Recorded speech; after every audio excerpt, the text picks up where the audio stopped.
Welcome back. Today we'll be working on this clicker game. It is a simple game. You just click on the right.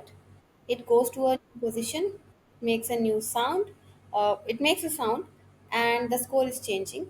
And when I click on this flag, the score is set back to zero. And then I can do it again. So this is a simple game that we'll be working on. For that, I'll move to this tab and add the sprite that I need. The sprite that I've chosen this time is button. I've just given it some formatting uh, using the fill option.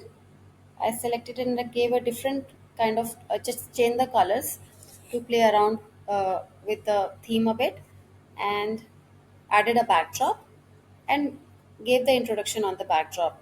You can also write instructions on the backdrop. Now, let's move to the coding part.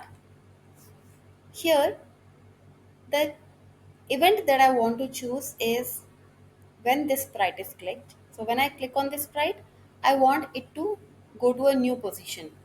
So I'll go to motion and I'll say go to random position. So when I click on it, it's going to random position. Now it is also giving me a sound. Now here I'm going to choose start pop sound. The reason I'm choosing start and not the play is that start starts the sound and it will move to the next instruction to execute.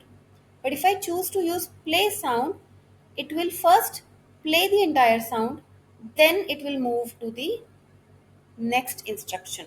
So there will be a lag in your game in case you use play sound in your game. So whenever you are making such game, you prefer to use start sound so that there is no lag and all the instructions are running smoothly. So we have added start sound, go to random position.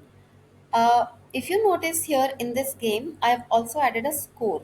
Now, score is a new concept that we are going to learn today, which is variables. Here, with this block, you can make a new variable. I'm making a variable called count. Now, whenever you work with variables, there are three things. First, you should set the variable to 0 or an initial value whenever you start your game. So my game will start when I press flag. So when I press flag, the score of this count, the value of count will be set to 0. Now, whenever I click on this sprite, I want to change the count by 1. And the third condition would be in case you want to end a game at some particular value of the variable, you can also do that. An example of this would be like when you have lives in your game or when you have a timer in your game, then you would also want to end the game at some point using the variables. But in this game, it's not applicable, so we are only focusing on count today. Now, the last effect, which is the visual effect that we have to add, I want to change its color. But if you notice, the color is changing quite some time when I'm playing.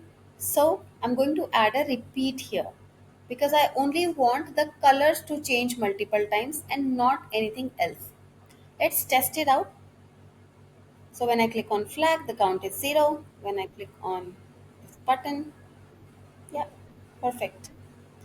This is how we make a clicker game.